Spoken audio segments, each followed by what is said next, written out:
Hello, and welcome to the No Wrong Notes podcast, a show hosted by me, Veronica Kokis, holistic voice teacher and singer just like you. Grab a cup of tea, relax, and sit back as we discuss all things singing technique, mindset tips, and more so you can show up as the most confident and creative singer you can be.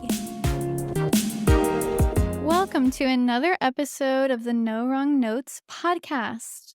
I hope you guys have been doing well. I am back from the break that I took for our wedding and honeymoon, and I'm ready to answer your questions in this Q&A episode. But first, I've got some announcements. One big announcement, actually the big announcement, is that the podcast schedule will be changing to a bi-weekly schedule. So new episodes coming out every other week. I'm sorry to those that look forward to these episodes, but fall is in full swing over here and your girl is so busy with lessons. I'm also looking to focus more time to creating more content for Instagram and TikTok. So be sure to follow me there if you're not already. There are links in the show description for those. It's just a busy season of life at the moment. As with any season in life, you adapt to the season you're in, and to make sure I don't overextend myself this fall, I'm reducing my podcast workload for the next few months, but this doesn't mean we'll be bi-weekly forever. That could totally change, but as long as you stay subscribed in your podcast platform of choice, whatever you're listening to this on, you'll be the first to know when new episodes come out.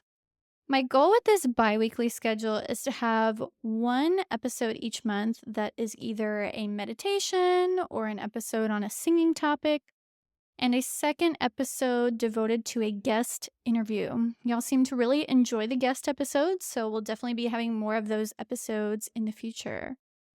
And if you have any suggestions for guests that you'd like to see on this podcast, feel free to shoot those over to me on Instagram. I would love to hear from you and who you want to see on this podcast. Obviously, I may not be able to get Beyonce or Taylor Swift or whoever, like really, really famous people, or even really, really big creators in the voice teacher space. But I am always looking to expand my reach on here and connect with more teachers and more creatives. So I would love to hear who you guys would like to see on this podcast. Anyway, if you've got more questions on this, or if you're listening to this and you're like, I want to be on the podcast, message me on Instagram. In the meantime, we're going to get to your questions for this Q&A episode.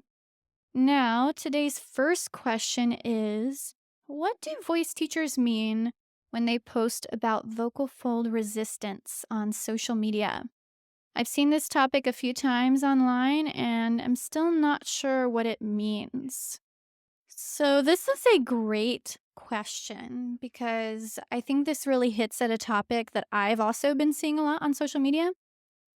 And when voice teachers talk about vocal fold resistance, bringing the vocal folds together, getting vocal fold closure, they're really talking about how we create a clear sound when we sing or even when we're speaking. Because when we sing, when we speak, our vocal folds come together, they vibrate to create sound.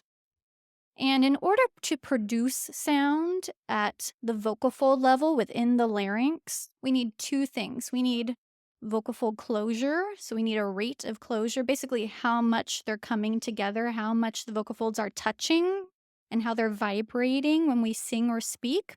And we need airflow, because that process can't happen. We can't produce sound without airflow.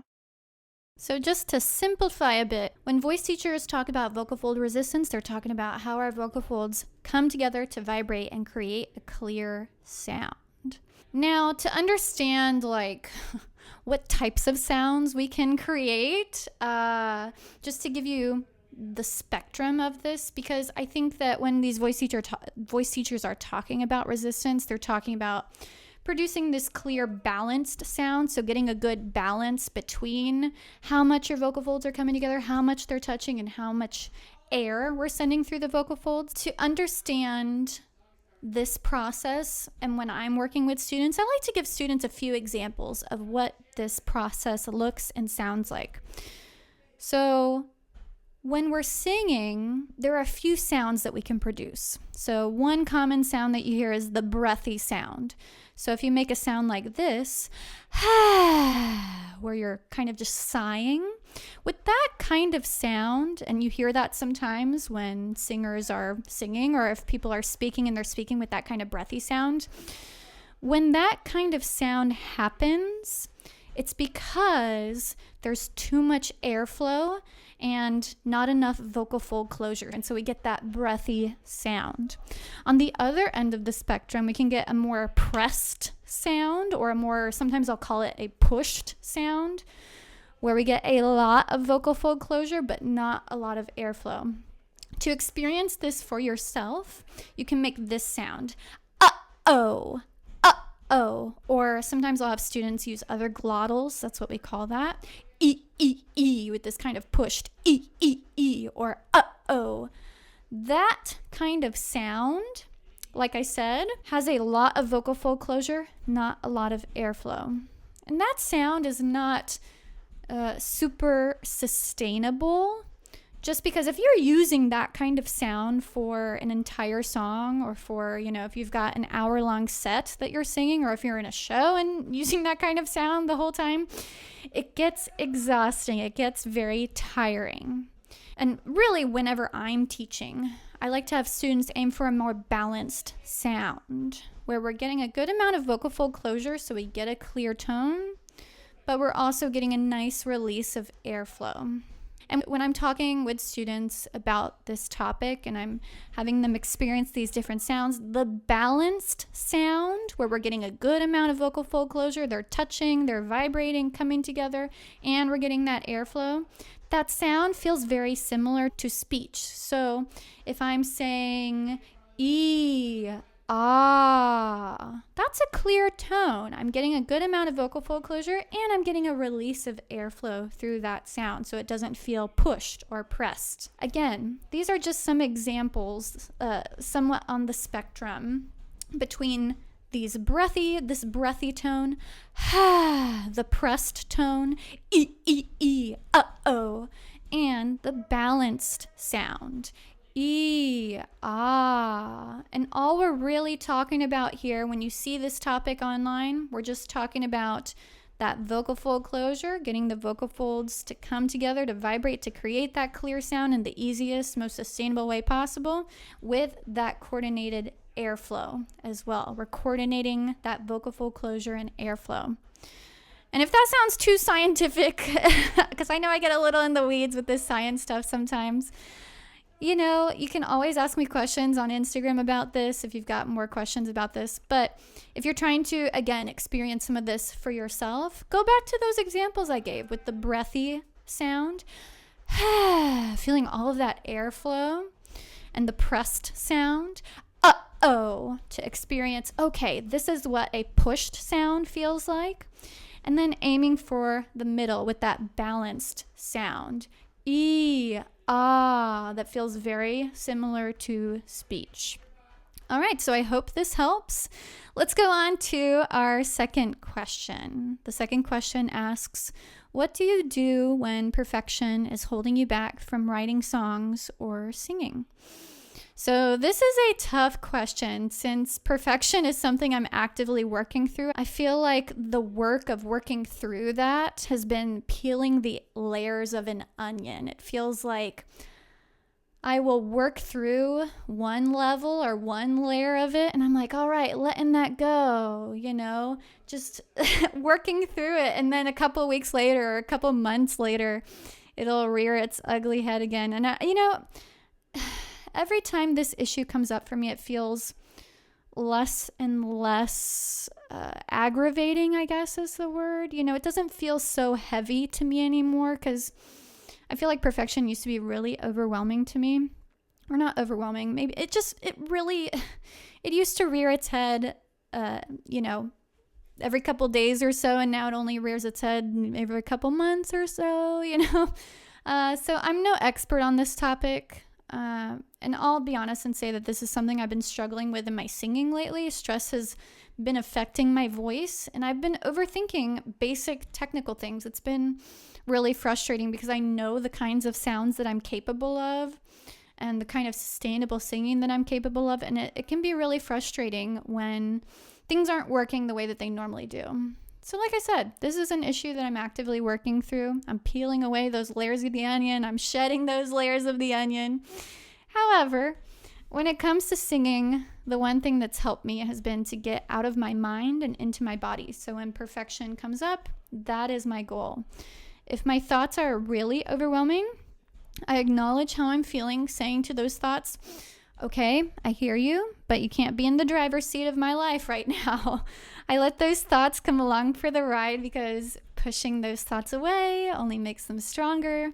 And I treat those thoughts with compassion, but I let them know that they can't be the driving force in my daily life.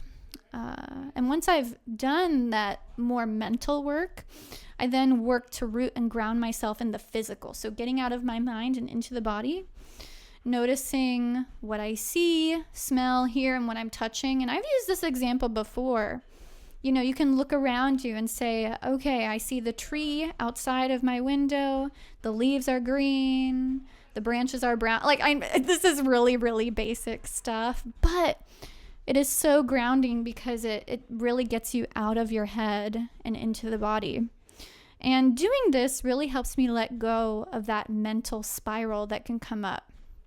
And after reconnecting with my body, I affirm things that I know to be true for myself. I'll say to myself things like, it's okay to feel this way right now, and I also know that I've made a lot of progress on my singing and or songwriting in the last year. You can use affirmations like, my singing is different than it was last year. I know more about my voice, and knowledge is power. Or if you're more on that songwriting track, I'm not writing the same kinds of songs that I was writing 5 years ago. Saying that to yourself. I've come a long way in my songwriting, and I'm still learning and growing. These are just some examples of affirmations that you can use. These are just some ideas. Everybody's got their own ways of dealing with perfection, though, and I think that it's helpful to decide for yourself which tools work best for you. You know, other singers and songwriters I know acknowledge that itch for perfection that they're feeling, and then they take a screw it attitude. They're like, all right, I feel this way, and I'm going to just do it anyway. I'm going to do the thing that scares me anyway and just go for it. So these are just some perspectives, some takes that you can experiment with. I hope it gives you some ideas for when you're dealing with perfection. On to the next question, which is, are you scared of aging? So this was a fun question to receive because this is something that I've thought about before, that I've kind of pondered before. And I feel that maybe when I was younger, maybe like 10, 15 years ago, I might have had some different thoughts about aging, some fears around aging. Just because I think that when I was in my 20s, I was like, oh, I feel so beautiful. I feel so vibrant. And, I just want to stay this way forever. I just want to freeze time and not grow older. Or I don't know if that was what I was thinking exactly. But, you kind of get caught up with the way that you look. I mean, for me in particular, this was my journey, was seeing, oh, wow, like I'm feeling really good about my looks. And as I got into my late 20s, I started to see, a change in how I looked. And that was a little bit, hard at first, was just accepting like, oh yeah, I'm getting older, I'm aging, I'm growing, and that's reflected in my physical body, which is like obvious, duh, but I really had to come to terms and accept that having a relationship with my body, this is a lifelong experience. And I've started thinking about my relationship with my looks and my body in that way, that this life is meant to be experienced. And I have this experience in my body, and I want to have a good relationship with my body. And I think that on the physical level, aging, I think is really beautiful. I think that especially for those that I see in the media that maybe have had a lot of work done, I don't think that having work is a bad thing. Like, if you want to get Botox, if you want to get plastic surgery, that is fine. That is, do what's best for you. But I think for me and how I view things, I think that seeing physical marks of age, I think that's really admirable to me. I think it's like, oh wow, this person has had a life, a full life, has had a full life of experiences. And I think that that's really beautiful. I think on a mental, emotional level, so going beyond skin deep, talking about aging, and maybe even thinking about even things like death, getting a little morbid here, but, on the mental, emotional level, I think one of the things that scares me about aging is, growing older, and what if, obviously memories fade over time. And I think it makes me sad more than scared is just losing knowledge and losing memory as I age. I think that that's one thing that maybe makes me a little sad to think about. And it's why, I guess, it's part of the reason why I am so active mentally, or I'm always pursuing mental activities like reading, learning new things. I think that all of that really keeps you fresh and it keeps your mind sharp. So I'm a big advocate for those things. This is such a big topic.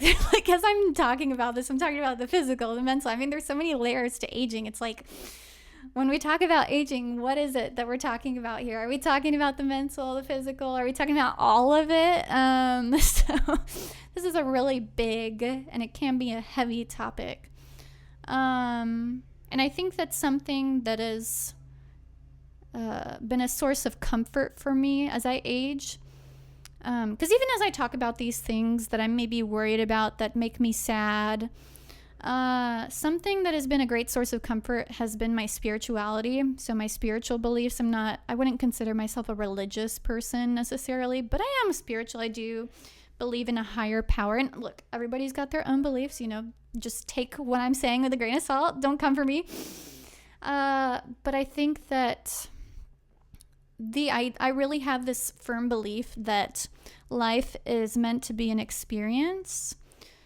I am a soul that has come into this body to have a certain experience in life, and the journey is the point. So this lifelong journey of getting older, things changing, us aging, that is the point. We're meant to experience all of that. And I think that I really strive to just enjoy each day as it comes and just kind of be here in the present moment. And I will be aging, as time goes on. And I think that that's just part of the journey.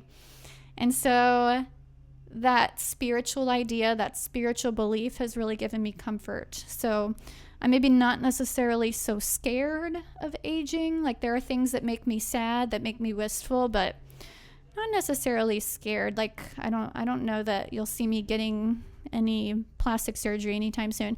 Anyway, again, this is a really big topic, so I'm going to move on to the next question in the meantime and just give you that to chew on. My last question today is, what breakthroughs have you had in your own singing lately? So for me, I've been getting back to the basics lately. Obviously took a few weeks off, like maybe 2 weeks off from singing for our wedding and honeymoon. Life got in the way. And when I came back to singing, maybe last week after getting back to work, stress was really causing me to create a more pressed and pushed sound at the vocal fold level. I found myself working harder than maybe I needed to at the vocal fold level, creating some unnecessary tension around the larynx. And so what I've been doing to work through that is that I've been using breath tools, like focusing more on my rib cage expansion and focusing on releasing the breath to get a more balanced sound. So this kind of goes back to what I was talking about earlier, talking about vocal fold closure and airflow. So I've been working more on that release of air. I've been engaging my lower body a lot more in my singing practice, focusing more of my effort there to redirect the tension I was using around the larynx. And it's resulted in a more free and relaxed sound. Like this morning when I was warming up, when I was singing, going through my singing practice, I was like, wow, things are feeling good, finally. That sounds so silly. But singing really is sometimes about going back to the basics. My singing journey has not been linear, and I don't think anyone else is either. And sometimes you have to relearn lessons that you learned years ago, except you end up viewing them in a new way. You end up experiencing them in a different way. So even as today, I was like, wow, things feel really good. Finally, it was having that kind of moment of, relearning something that I knew all along. So it's just experiencing it in a different way. So that's what I've been working on, and that is it. And that is it for this week's episode. If you've got your own singing questions, message me on Instagram for the next Q&A episode. If you liked this episode, I would love it if you could leave a 5-star rating and review. As I said at the beginning, we're now on a bi-weekly schedule, so you can expect a new episode 2 weeks from now. For more singing content, follow me on social media. Those handles are in the show description. And if you want to learn more about your voice this fall, I am accepting new members in my Curious Singer membership. That is a rolling enrollment. So year-round, you can join at any time. And in the meantime, happy singing, y'all.